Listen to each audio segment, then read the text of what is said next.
All right, welcome everybody to our March webinar. We have been looking forward to this one and appreciate you guys being here. I'm glad to see such a great turnout. A lot of familiar names and some new names too.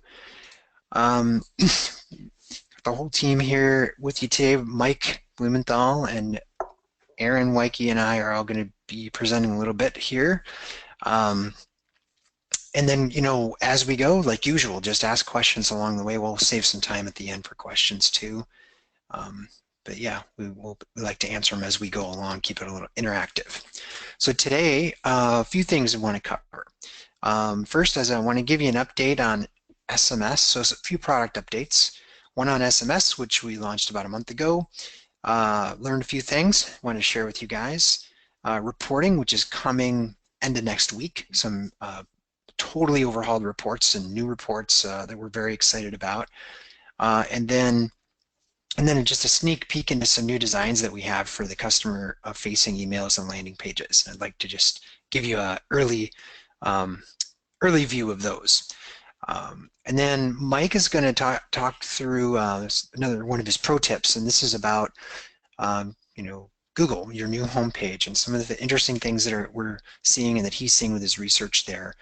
And then Aaron is going to talk about improving response rates. So anyway, a lot of good stuff, and then we'll have Q&A as well.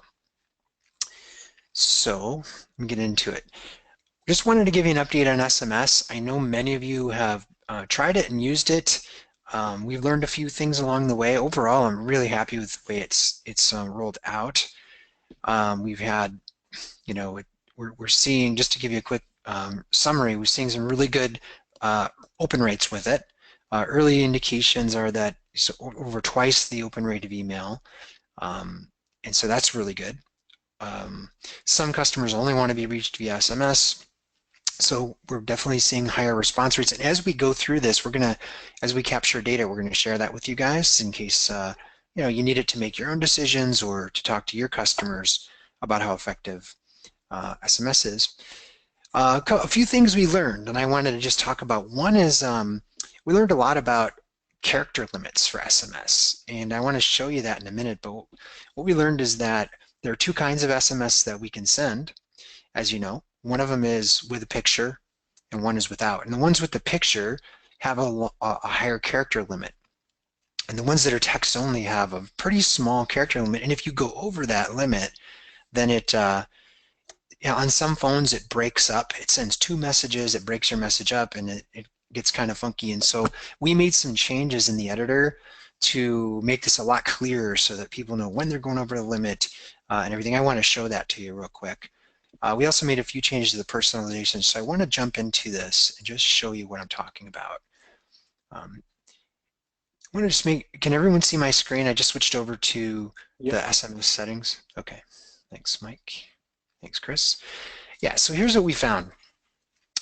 With an image, this is called an MMS, a multimedia message, and the limits are for number of characters are much higher than they are with a regular text message. And so what we've done is we've changed in the editor so that we basically show you where you are with your limit. And so as you're typing text, I don't know if you can see, but this number is changing.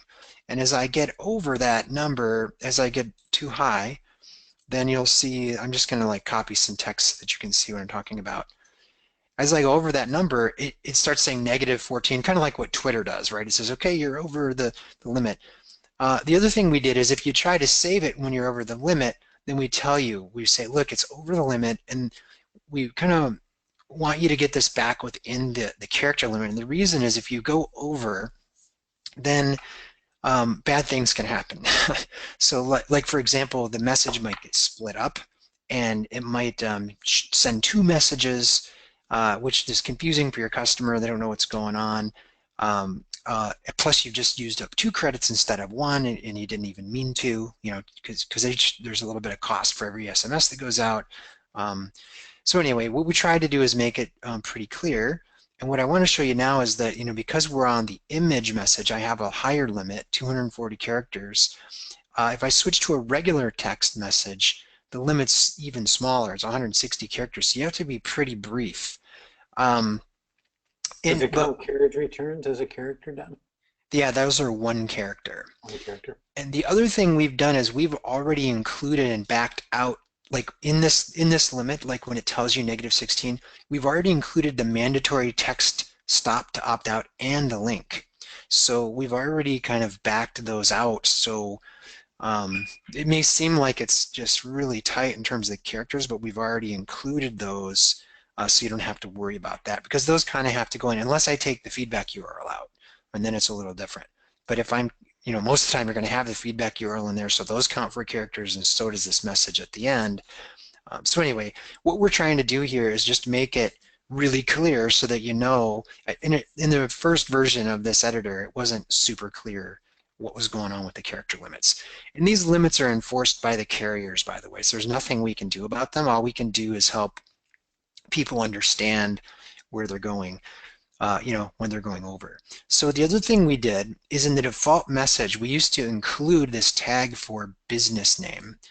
But then what was weird about that is if you had a super long business name, we didn't know how many characters that was going to be. So what we do now is instead of using that tag, we just insert your business name into the default text here so that you can see how many characters it's using up. And if you maybe it was Peach Trees Ltd.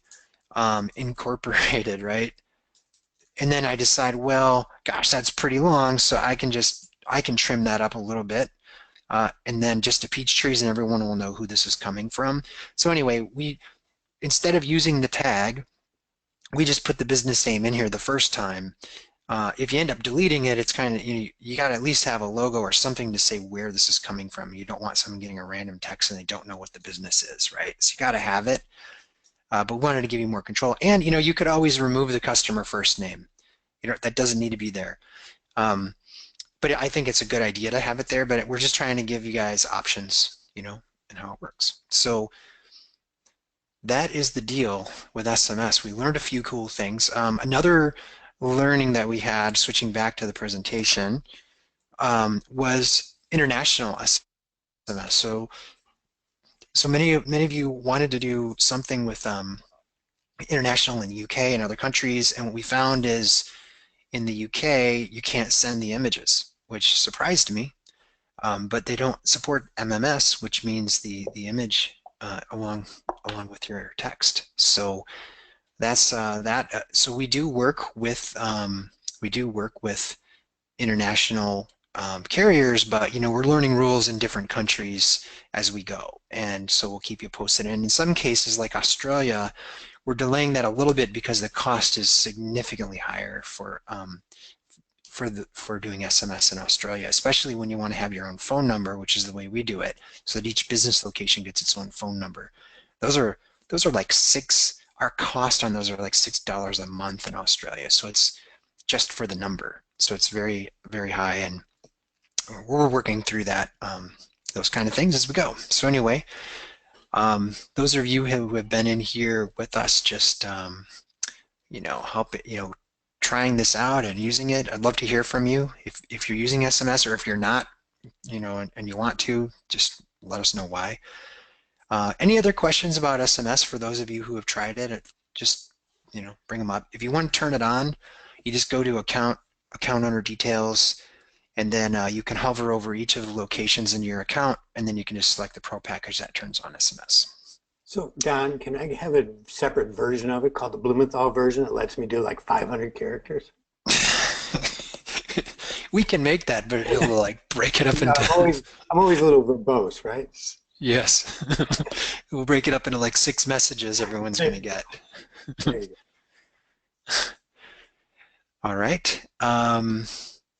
Great. So the other thing I want to talk about was reporting. So with reporting, I wanted to just give you a sneak peek. We've been working really hard on some cool updates for reporting, and we have 4 new reports they're either complete overhauls or brand new reports for you compared to what we have today. So we're really expanding what we can do, and those are going to be coming to you by the end of next week. So we're almost done. We're just putting the finishing touches on these reports. And the first is the business report. So this is just a report that you could, create in the interface or you can save it as a PDF. We have expanded date ranges. You can, look at all this data for each business location, kind of like the business dashboard is, only it's got a little more detail to it, and you can sort it. A little nicer interface. The next report is the performance report. And this report is a total overhaul of our performance report, where you can see not only what your score is, but also what your NPS breakdown is. So how many promoters do I have? Those are in green, and the passes are in yellow, and detractors are in red. If you're using survey questions, we give you those ratings in this report too, so you can see, for example, if you're trying to do surveys on price or service or quality, those are all reflected in here as well.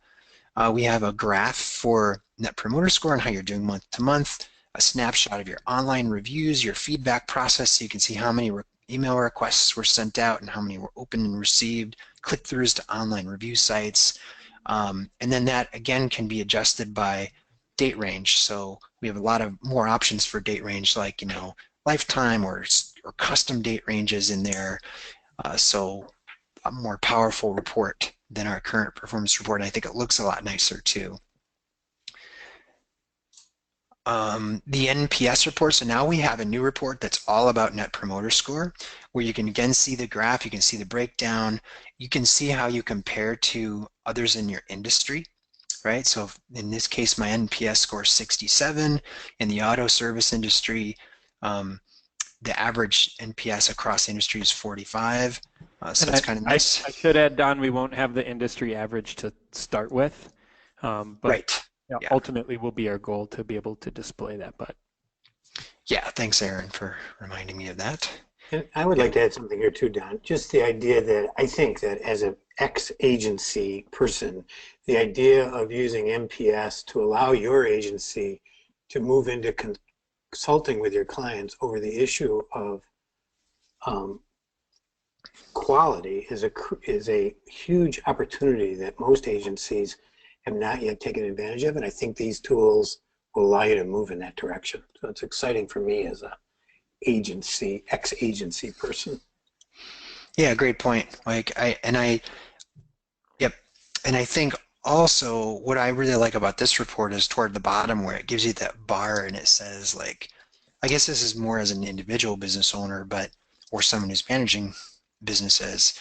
It's just like, you can see exactly who are my promoters, right? Who are the people that are talking about me? Who are the people that are on the fence? Who are the people that are not happy? And I have a nice visual representation of that. I can drill in and see exactly who they are in the system. So I think that's also a pretty cool little addition there. I accidentally jumped ahead there. The other thing, so Alan was asking, can you show us where to find these reports? So Alan, they're not in the interface today. We're planning, if everything lines up how we expect, we would ship these by the end of next week, so a week from Friday, and then they're going to show up right in the reporting menu. So they're going to take over where you can find the reports today. So when you're logged into your customer dashboard, you'll see, just go up to the report menu, and they'll be right there. So that'll be easy to find. All right. And then there's also a new reviews report. So this is an update to the online review monitor we currently have. A lot nicer, I think, nicer looking, easier to consume. So overall review rating, how many new reviews in the last 30 days, how many since joining. So it's easy to track how many reviews have been generated with our system. A quick glance at the rating types and the review sources.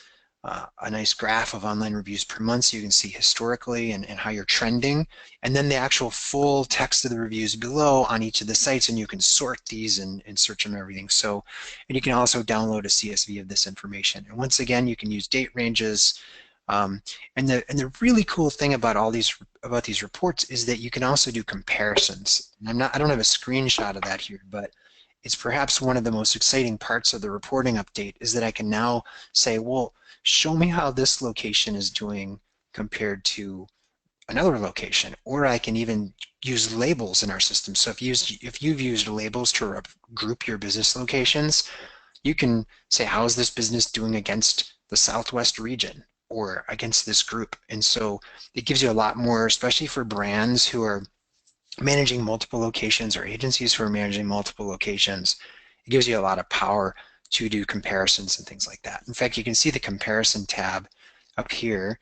I just don't have the screens to show you in this presentation, but that's also going to be coming when we ship a week from Friday.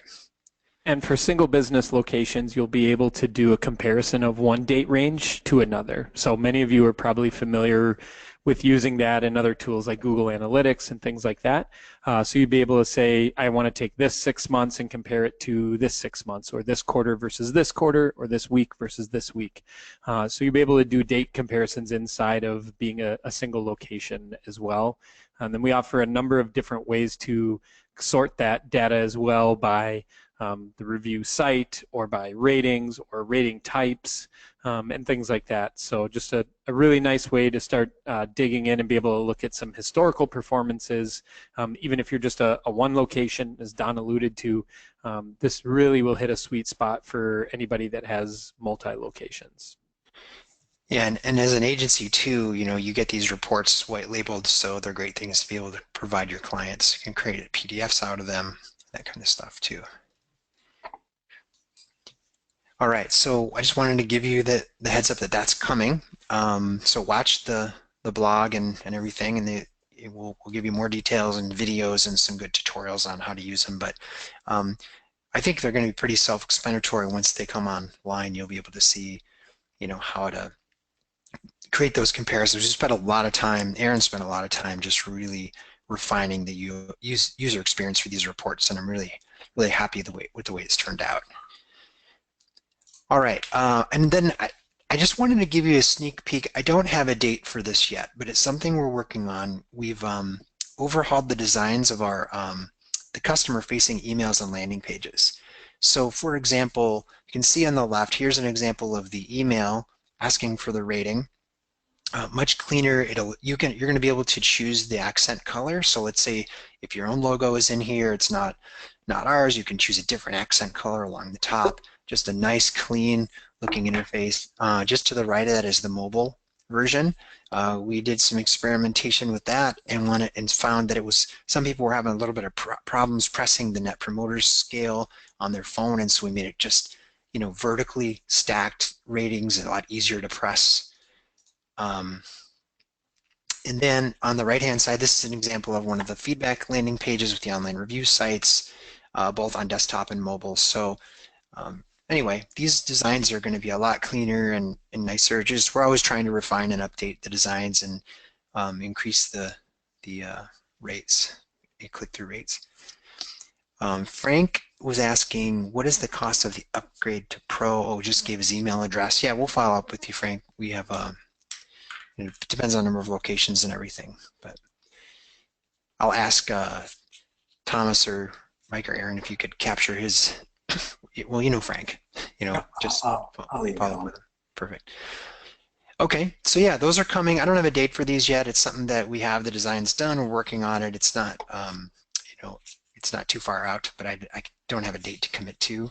Just wanted to, one of the things we want to do in this webinar is give you guys heads up before things go live. I mean, a lot of times, you guys directly influence the features that we're doing, and many of you have asked for these things. I know many of you asked about, for example, the rating scale being easier to press, like you see in this mobile screenshot here. So anyway, sometimes I like to, we like to be able to show you guys in advance what's coming and things like that. So, okay, next up is I want to turn it over to Mike. He's got some research that he's been working on that he wants to share with you about Google. So Mike, I am going to make you the presenter here. Okay.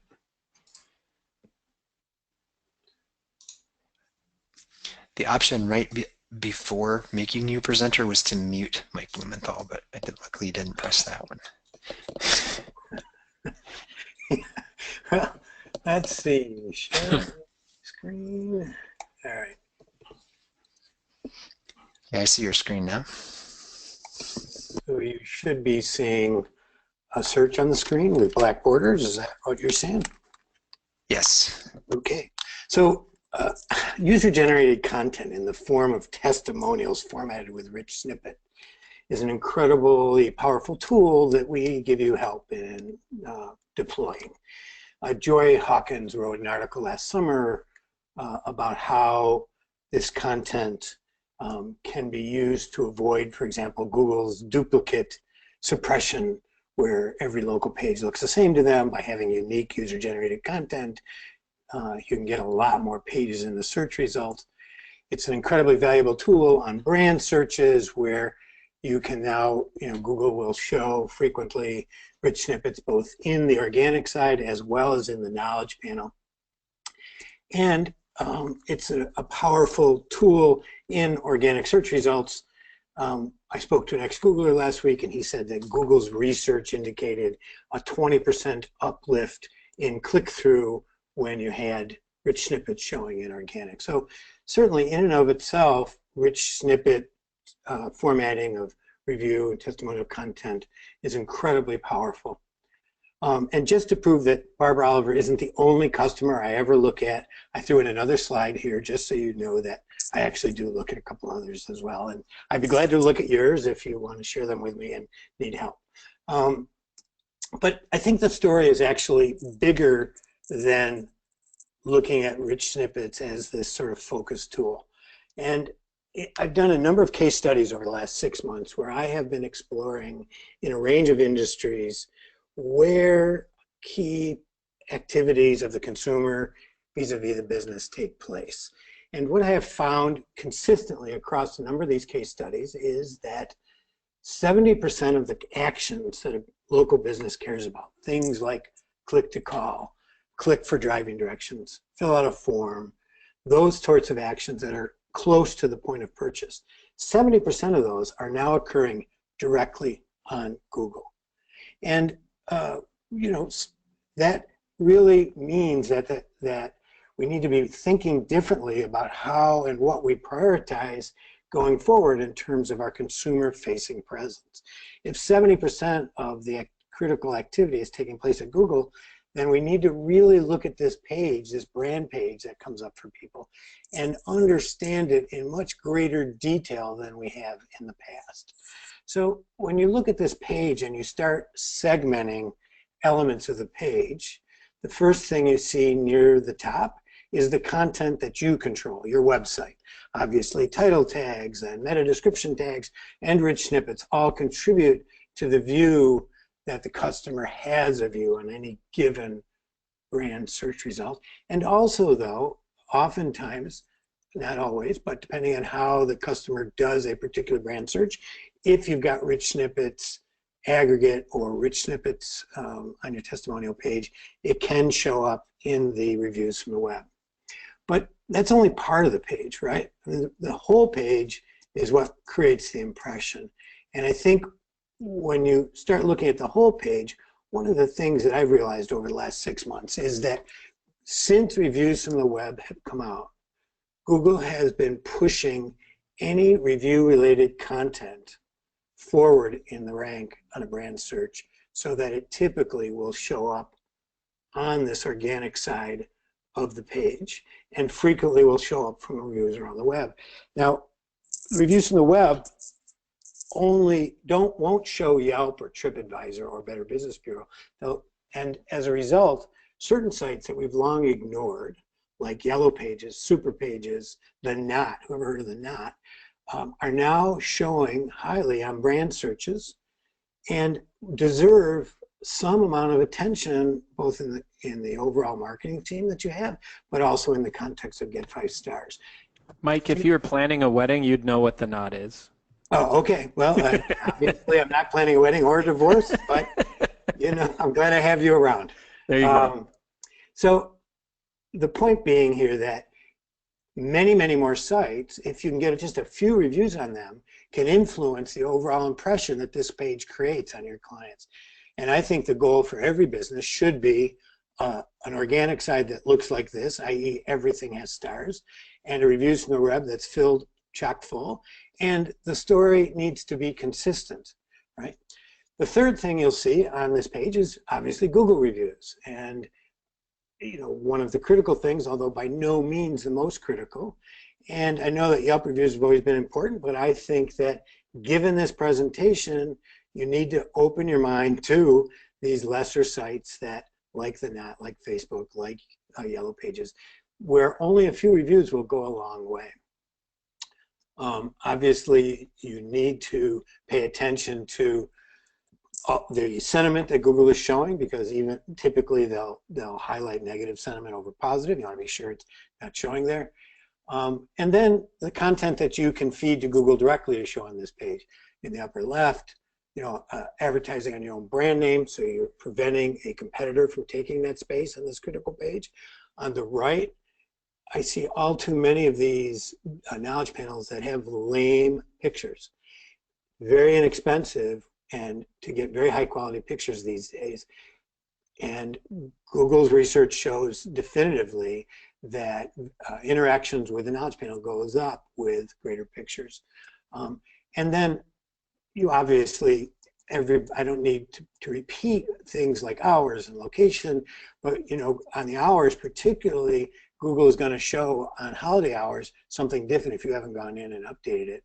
But you also want to be sure that when you appear in somebody else's knowledge panel, down at the bottom, that the pictures you've chosen look good in that context. And you can see how some of these have no appeal at all in that. And then finally is this new test from Google. It's a product that they've yet to name, but it's commonly referred to as posts. My sense is that Google understands that this page, this branded search, is becoming an important page for local businesses. And they are looking to allow, and I think this is going to happen roughly in a May timeframe, they're looking to allow businesses to post directly to the knowledge panel with their own content in the form of GIFs, possibly videos. And in that, they may also allow you to put a call to action in there. So Google is seeing it this way. If you're getting 70% or even 50% of your key performance indicators, you need to be seeing it this way. So what you want to take away from this conversation is that this whole page is a page that you can influence. A lot of the influence we can help you with. Some of it we can't. But you want to be aware that all of the elements on this page that create a story in the consumer's mind about your business. Barbara did we looked at a case study in her business on these key performance indicators, and you saw 70% of them were coming from Google. When she interviewed her new customers in store for that same period of time, 58% of them reported that they came to Barbara because they had read reviews on the internet. And when she said, well, where did you read reviews? They said, on the internet. And she probed and poked and never could get an explicit answer to the question. But I think the answer is, given what we saw in our key performance indicators, that the bulk of these were coming from Google. And they may or may not even be reading the details of the reviews if they can see a page that looks like this. So I think, going forward, you need to start focusing on this page with as great of intensity as you focus on your current homepage, or perhaps even more. To help you, I wrote a guide to rich snippets, getting and highlighting your reviews in Google search results. It's still sort of in draft mode, but if you want to send me an email, Mike@GetFiveStars, I'd be glad to send you the first draft of this, share it with you so you can take a look. You just have to agree to read it with a critical eye and give me some feedback. So with that, Don? Yeah, a couple questions came in, Mike, Sure. for you. So Paul was asking, are you advising offering more review listings or cycling between groups of listings? Yes. Okay. I mean, So, it's case dependent, Paul. Oh, and by the way, hi, Chris. Sorry I didn't greet you earlier. Trying to catch up on that social application. You know me, I'm on top of those sorts of things. Obviously, there's always this problem of confusing the end user, and I think too many review sites might do that. In a lot of these cases, the case of Yellow Pages and Super Pages, you only need a couple. So I think generally speaking, I would cycle them in rather than add them on. But I don't know that that's a definitive final answer. so just to clarify for people that might be a little newer with GetFiveStars, what you're talking about is maybe changing the online review sites that show up on the positive feedback thank you page occasionally Yeah, let me show. based on what's showing up in the knowledge panel. And I want to show you, are you still seeing my screen? Yeah. Okay. I want to show you, oops, hang on, I want to do that. I want to show you what I do in the case typically, sorry here, hit the wrong button, log in real quickly. In the case of Barbara, for example, what we do in her review panel, one second, let me find her account here real quickly, is we bring in the URLs ahead of time into the review panel. So we go into the online review link setup. We add the sites to this that we're interested in, and we add the URLs. And this has the benefit of allowing our report generator to also track these URLs. So even if you're not showing them to your end users, for example, the yellow pages, we can track it. And then when I want to bring the yellow pages in 1 month, I just go in and flick it on. It's that simple. So if they're already in here, it's an easy case, and you can, as most of you know, these are drag and drop, so you can move them up in the order, whatever. So we bring them all in, and then you can easily, 1 month, get a couple at yellow pages or wherever you want them. And the way to figure out where you do want them is to do brand search and see which directories are ranking highest that might get reviews, and focus on those to start. Was there some other questions, Don?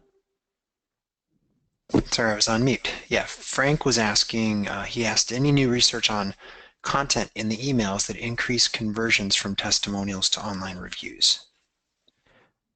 And that's some of the stuff I'll talk about next. Okay. Not necessarily research, but Some ideas. a mix. Yep, mix of ideas and things that we've been using. Based on our learnings, yeah, right. And then Kenny is asked, the 178 votes for Barbara Oliver jewelry are GetFiveStars. Is that posted on their website or on a separate review site that Google is pulling from? It's posted on her website using two things. The testimonial page. The requirement of Google is that the reviews to be posted on the website have to be original. These are from GetFiveStars. So this uses the testimonial widget. And then we use the elsewhere around the site, every place except the home page, we embed the badge for that on pages other than the home page. And what we find is that when we've experimented and tried to put it on the home page, Google won't show them no way, no how. So no sense in poking the beast, as it were. And then the other thing I do is frequently do branded anchor text to the reviews page so that that page gets enough prominence and brand relevance that it will show up on a branded search.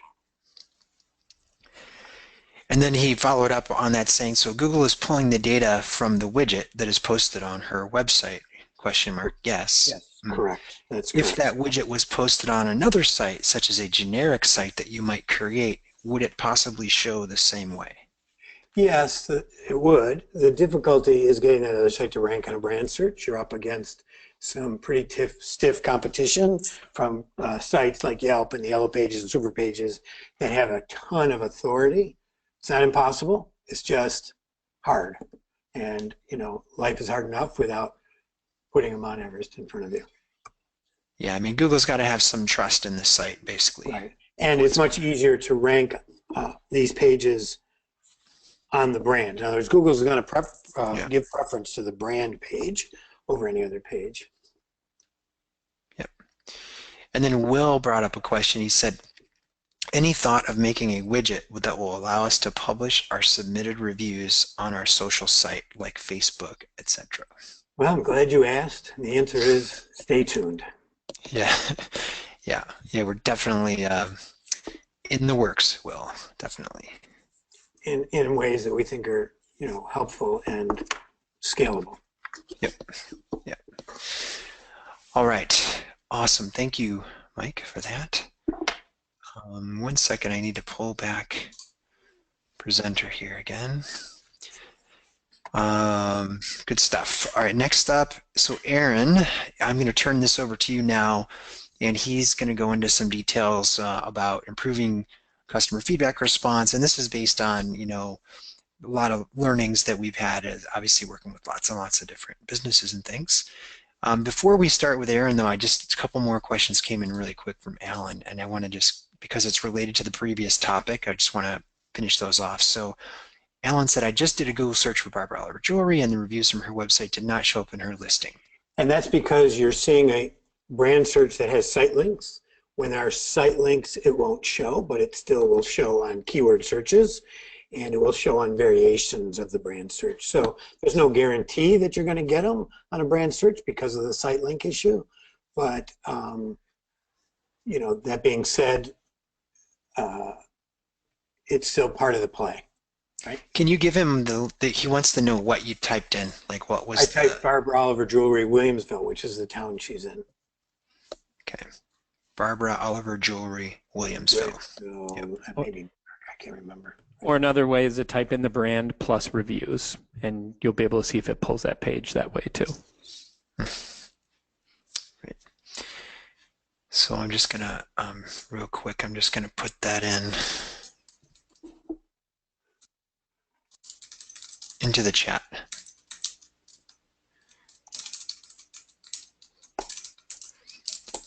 So brand plus reviews. Okay, so Aaron, I am going to turn this over to you now. So you should see presenter coming to you.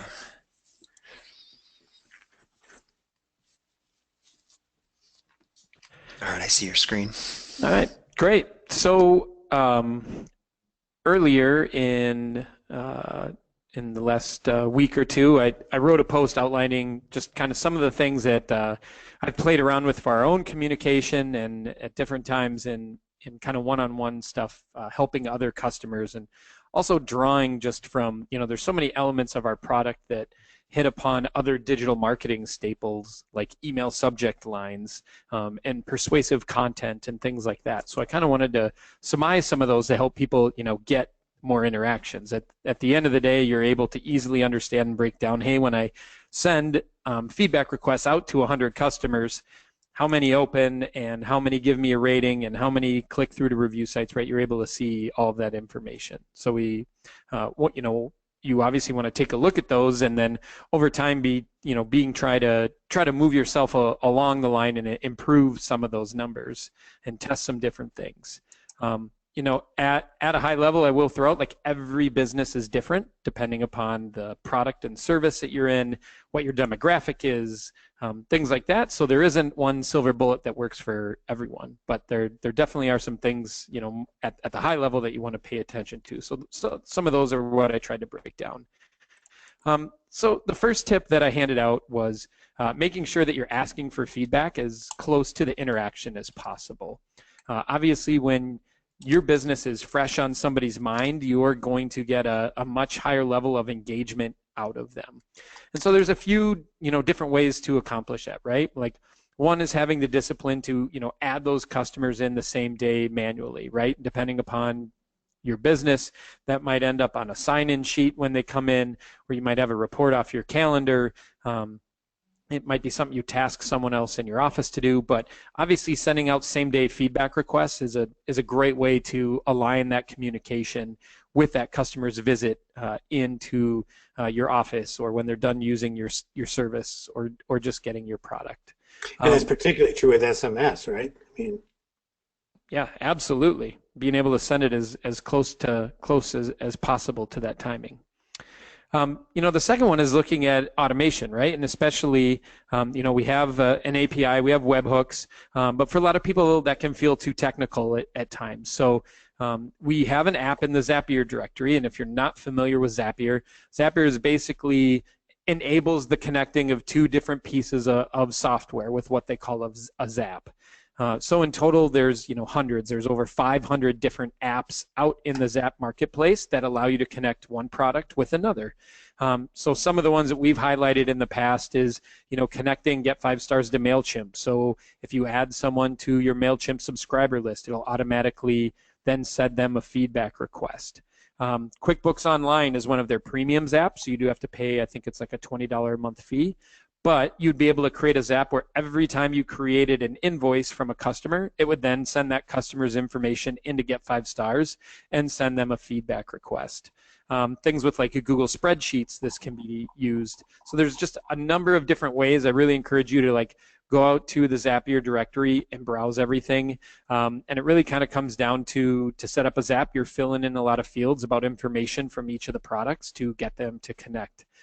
But that'll allow you to kind of, only then have to work the system after information is coming in. So it really helps self-propel and automate customers being added to it. So that's the first thing. The second, as any of you have done email marketing know and understand, like subject lines matter in order to get attention and have people open your emails. We obviously in our emails we start you off with some stock content, but by no means should you just say like, oh, because it's here it's good enough and that's what I should use. So a couple of different things I think with your subject lines when you're looking at these is like, first and foremost, like if you can, add personalization to that subject line. So any of the hooks or tags that we have the availability for you to personalize in the email that'll automatically pull out of the system, you can add one of those to the subject line. So there isn't a menu widget there that'll allow you just to click on it and add it. You will have to type it in. So if you add it into the email body, you can then see what its title is, and then you can add that same title up to your subject line, and you have to use the brackets around it. So in this case, my email is going to pull in the customer's first name out of the platform first, and then the thank you for visiting us. So if the customer's name was Jonathan, it would say, Jonathan, thank you for visiting us. So typing in the brackets with the call of what that specific data item or data field is will allow you to add personalization to that subject line. The second tip is really, try a few different styles, right? And try them for enough time. As you know, with anything with testing, doing a 1-week test is likely not going to yield you enough sufficient data unless you're sending out, 500 or 1,000 within that 1-week span to find out how people interact with it. I linked to a link from HubSpot, a post there where they went through a number of different things to think through. But really some of the high-level things are keeping subject lines short, right? When you try to explain a lot in a subject line, your customer is going to zone out. Trying action-oriented verbs to be there. Making your customers feel special, and then obviously creating a sense of urgency, or even composing a question with it. These are all helpful things, and it might be one of these or a combination of a couple of them that end up being successful for your business. But once you have a certain amount of time frame, a certain level of data that you can look at, mix it up and see, like, does this improve it, or did it go back down? Should I go back to what I was using before, and then, or can I test something else? But definitely setting it and forgetting it applies to here as well. The third part, customizing within your email content. So here's just as Frank was asking earlier, here's where I think a lot of people can find a lot of wins for what they're doing. And I kind of break it down into these 3 tips. One, I think be smart and outline for people exactly what you're asking of them, right? Because in the current flow, if you're asking them to give feedback and the only button there is the give feedback button, you really should let people know what quote unquote is hiding behind that feedback button. If you're going to only ask the Net Promoter Score question and ask for feedback, let them know that it's just a couple of questions, or take your own survey and figure out, like, all right, what does this take me to finish? 90 seconds? 2 minutes? Let them know it's only going to take a couple minutes of their time. I recently took a survey from Men's Warehouse that made no mention of that. They let me know I was going to get some bonus points in their buyer program. But after I was done with the survey, 92 questions. It was unbelievable. And the only reason I finished the entire thing is because it was just kind of research for me on customer surveys and whatever else, but they definitely should have let me know that I was going to have to sacrifice about 25 minutes of my time to complete their survey to get those points from them. Second one, letting people know how much it matters to you, right? If you can inflect language that lets them know that you read every piece of feedback. Like, these are the ways that we get better at our business. We want to truly hear you and understand what we can do better, or what we're excelling at, or we share all of this information that you share with us, with our entire team. Those are definitely things that humanize your request and also evoke emotion in them, and possibly make them feel more of a responsibility to give you feedback and to take the process. So very valuable to do that. And the last one, flatter, right? Flattery is always a great way to get people to interact with you. Let them know that some of your smartest moves have happened after hearing from customer ideas, or they have impact. You could even possibly include an example and say, hey, last year Bob said that we should get email reminders for appointments on text, and we added that. And it's because of taking this quick 5-question survey that we understand things like that. So very, very important to do things like that. Aaron, can I add item yeah. D, and that I get a 500-character limit on my text messages? Item D was the article you posted in Slack last week, which I had seen previously, that the close of your body can significantly impact conversions as well. And they found in the research that thanking people in advance was an incredibly powerful phrase that increased conversions. So at the close. Yep, and I will be doing a blog post on that and surmising that and how it relates to our product. But yeah, even as something as small as your closure of what's there can have an impact. So we put that content in there to kind of hit upon 2 things. One is to show the general direction of what that step is, and the second is to give you a little bit of idea, but we really want you to customize that into the voice of your business. Or if you're an agency, you should be customizing into the voice of your customer's business. Really important to do that. Number 4 is making use of email reminders. And when you do these reminders, you definitely want to make the combination of points 2 and 3 above. So one thing that we absolutely see across the board is we see equal response from every request email. So if you're just sending one request email, just the initial one, and maybe you will get 20 to respond out of 100. But we see if you then send that reminder email, you might pick off another 15 to 20. And you send a second reminder, you might pick off another 15 to 20. So now, instead of only 20 interacting out of that 100 customers you put in, now you might see anywhere from 35, 45, 50, 60 customers that have responded. And those who truly want to optimize this as best they can, change the language between each of these emails. Acknowledge your earlier reach outs. Let them know that urgency is growing. Let them know that you definitely want to hit with them. For us, our second email reminder, which is our third request, I have some kind of a subject line in there like please help, don't let us strike out, right? Don't let us swing 3 times and miss with not hearing from you, right? So we're interjecting a little bit of personality to it and let them know, like, we're done communicating and asking for this after this. So it's your last chance to be heard as well. So think through, both the subject lines and the body content in each of these. Don't just send the same content 3 specific times, right? That's a great way to get people to zone out and not take part in what they're doing, because you have this mental, I've already seen that, and I have already chosen not to interact with it, no matter how many times you send it to me. And the last one, is Don already alluded to. If you're not happy with the performance you're getting out of email, and let's face it, we all get plenty of email. There's no getting around that. Is using SMS, right? You're going to take that open rate automatically and double it when they go into the system, just based off of SMS is a more personal request. In reference to the couple things above, with SMS, we only do a one-time send with that. There aren't SMS reminders, in that being a more intimate relationship with a consumer's mobile number. The last thing you want to do is bombard them with multiple texts. That will get them to opt out quickly and have a bad reflection on your brand.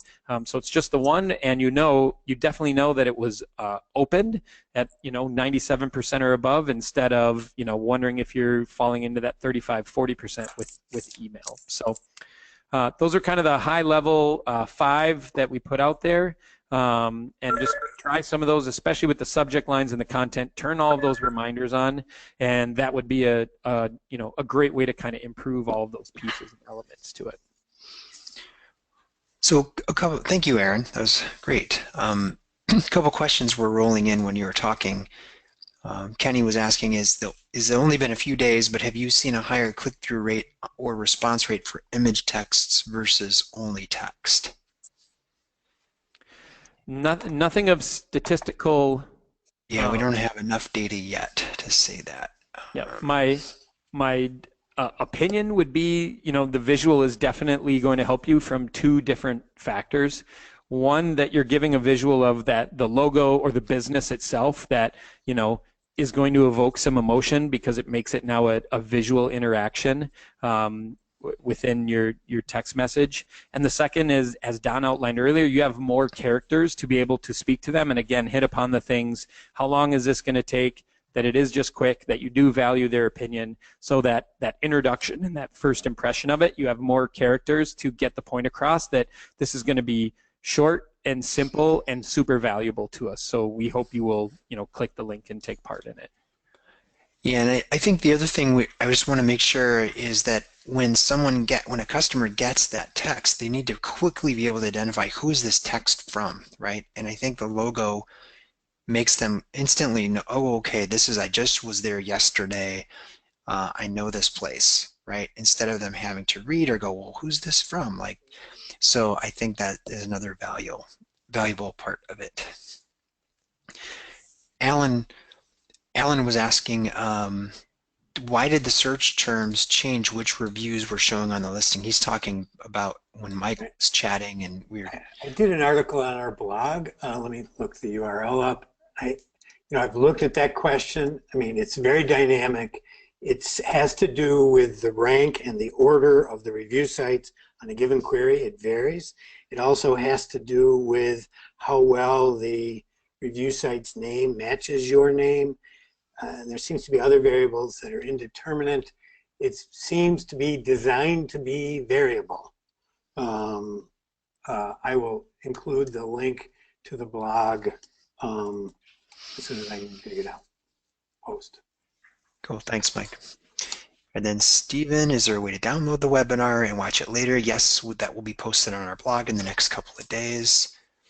Yeah, and no, Stephen, too, if you go to, so there's a link down in our footer called webinars, or if you go to getfivestars.com/webinars, we actually keep a history of all of our webinars are posted on there as well. So you can see all of our webinars from the ones we did in 2015, 2016, and these ones, and usually within a day or two of having those go up, we do a recap post, and those videos are there too. So you can take a look through all those. We have them all as well at our YouTube channel, so you can subscribe to our YouTube channel as well. So there's a number of different ways to be able to catch that video within a day or two, and watch it 100 times over. It depends how much you like Mike's voice. You might use it to fall asleep at night, or it might be what gets you excited to get up in the morning and get going. It's your choice. Paul's asking if the Fast Company article link is complete. I think it worked for me, but Mike posted it in again in there. It's in the chat window. That's the article about the email closing and how those. Right.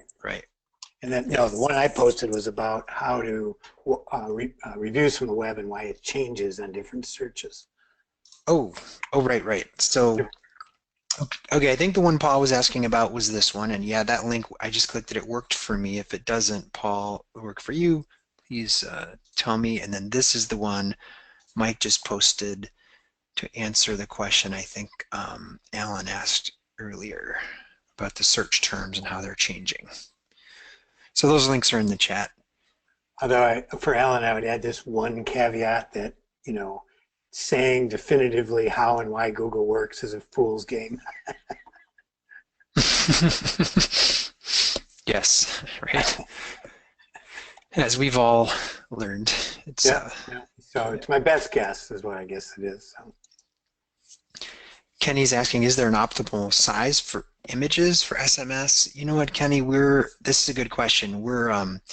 we're learning about that right now. What we found is it just kind of backing up to the image in the SMS message. So what we found is that if you make one super wide and not very tall, then it can get clipped on certain devices.